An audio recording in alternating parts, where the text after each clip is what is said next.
O maior inimigo de um comunista não é o livre mercado, é outro comunista que não é seu amigo.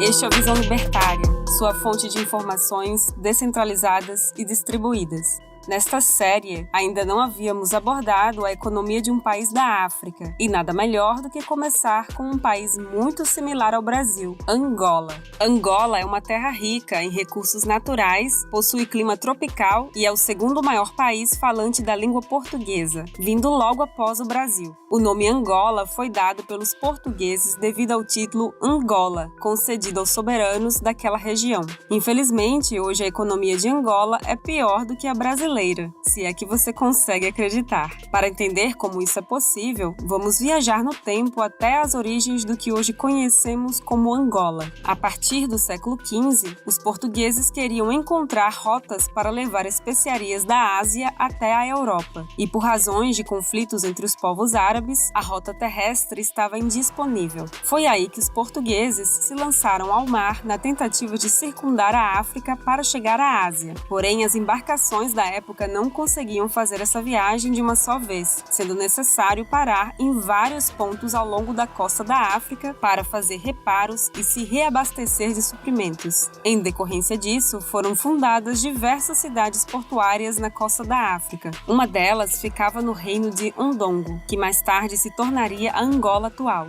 Grande parte dos escravos exportados para o Brasil partiu de Angola, sendo vendidos pelos reis de Ndongo. Por causa do grande movimento de mercadorias nessa cidade portuária, havia uma grande concentração de pessoas por lá, e como a cidade estava sob domínio do governo português, rapidamente Angola se tornou colônia de Portugal. Aquela visão de que os estados europeus chegaram com armas e dominaram os povos de suas colônias é tão falsa na África quanto foi aqui no Brasil. Em sua maioria, a dominação era coercitiva e econômica. O uso da força era bem mais raro do que você pensa. Porém, no século XX, Angola passou a lutar por sua independência. Apesar de existir um grande movimento político pelo fim do colonialismo e um clamor popular para libertar as colônias, aqui temos que fazer uma análise sob uma ótica que muitas vezes é deixada de lado nessa questão, o fator econômico. Quando o colonialismo começou por volta do século XV, a forma de governo dos países europeus era a monarquia. O rei governava porque ele era o escolhido de Deus e todos deveriam obedecê-lo, independentemente da qualidade do seu governo. Porém, conforme essa justificativa furada perdia força, muitos impérios caíram e o novo Estado deveria ser obedecido porque fornecia serviços públicos gratuitos e de qualidade para seu povo. Claro que isso também era mentira, mas veja a mudança de narrativa.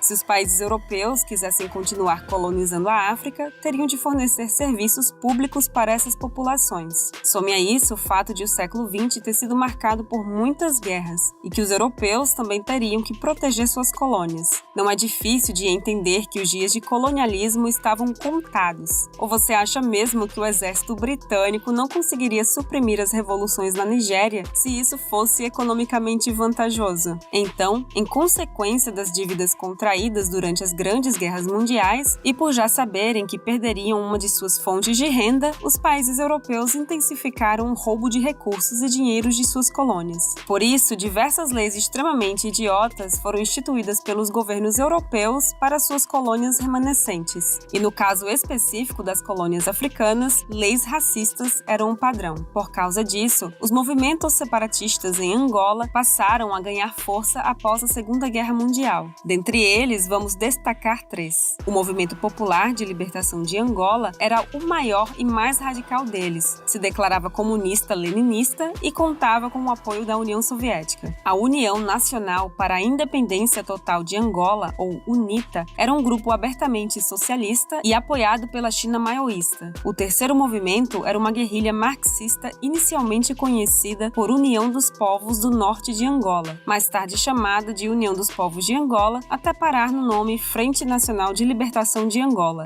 Este era o grupo mais conservador de todos, sendo marxista em sua essência e recebendo armas e financiamento soviético. Mas é claro que nos livros de história história, a Frente Nacional aparece como extrema-direita apoiada pelos americanos, por razões que veremos mais à frente. Mas agora você deve estar se perguntando, por que tanto socialismo nesses movimentos separatistas? Bom, a propaganda da União Soviética era de que o colonialismo era causado pelo capitalismo, e muitos países africanos compraram essa ideia, estando determinados a remover qualquer traço de capitalismo do continente. Mas é claro que um sistema de opressão estatal que retira coercitivamente riquezas de uma população para dá-la aos seus governantes é a cara do capitalismo, né?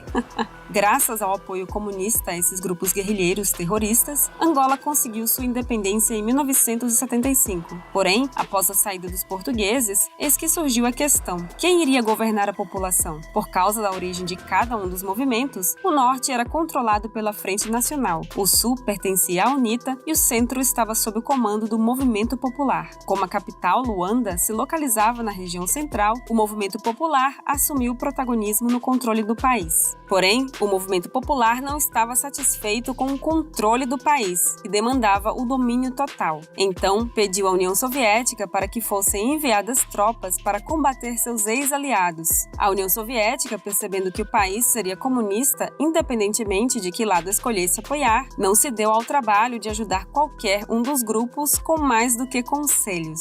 Entretanto, Cuba enxergou isso como uma oportunidade de demonstrar seu poder bélico para os Estados Unidos, sem precisar entrar em um conflito direto com os americanos. Então, passou a enviar tropas para apoiar o movimento popular. A princípio, a ideia era enviar algumas poucas centenas de soldados e armamentos, mas em pouco tempo esse número chegou aos milhares. Com a ajuda cubana, o movimento popular conseguiu exterminar a Frente Nacional completamente, sob o pretexto de que ela era apoiada pelos capitalistas americanos e queria a volta do colonialismo. É por isso que a Frente Nacional é representada dessa forma pelos livros de história angolanos. A UNITA, por sua vez, conseguiu escapar do expurgo e se escondeu no extremo sul do país. Lembra do conflito ocorrido entre a União Soviética e a China? Bem, uma das causas foi o conflito entre grupos revolucionários na África. A partir daí, o movimento popular, que então dominava o governo angolano, passou a implementar todas aquelas medidas econômicas de países comunistas. Para ganhar tempo, se você quiser entender o porquê tais medidas sempre resultam em fome e pobreza, assista aos vídeos dessa série sobre a China e a União Soviética.